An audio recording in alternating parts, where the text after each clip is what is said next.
Ndewo na ụmụaka. Gather round, it's time for a story. Today, we'll hear the story of the stubborn child and the unknown thing, ihe ọjọọ. Listen well, kids. This story teaches something important.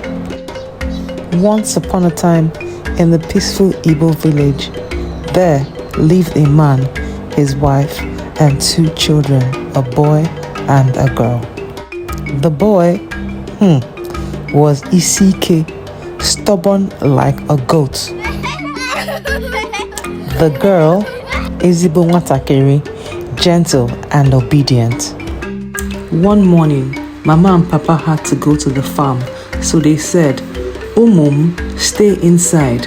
Don't open the door, even if the voice sounds like us. Ihe ọjọọ is near." At first, silence. Then the boy whispered, "Why are we hiding?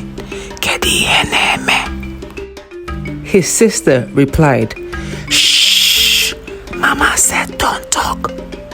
But he rolled his eyes and replied with a loud voice, "Maybe ihe ọjọọ is just a story."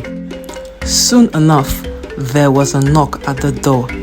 A soft voice sang, saying, "Umum, my children, it's Mama. Open the door." The girl froze. "No, that's not her," she whispered. But the boy spoke out with a loud voice, "Mama." The air turned cold. The door creaked. Ihe ọjọọ entered the house like mist. And like that, the boy vanished. When the parents returned in the evening, only the girl remained. She told them everything. From that day on, every child in the village remembered the tale. And the elders would say, "Geenụ ntị ụmụaka, nrube isi na-eweta nchekwa na ihe ọma. Isi ike na-eweta nsogbu na ihe ọjọọ." Listen, children. Obedience protects. Stubbornness leads to trouble. So, kids, did you learn something today? Until next time, obey your parents. Bye.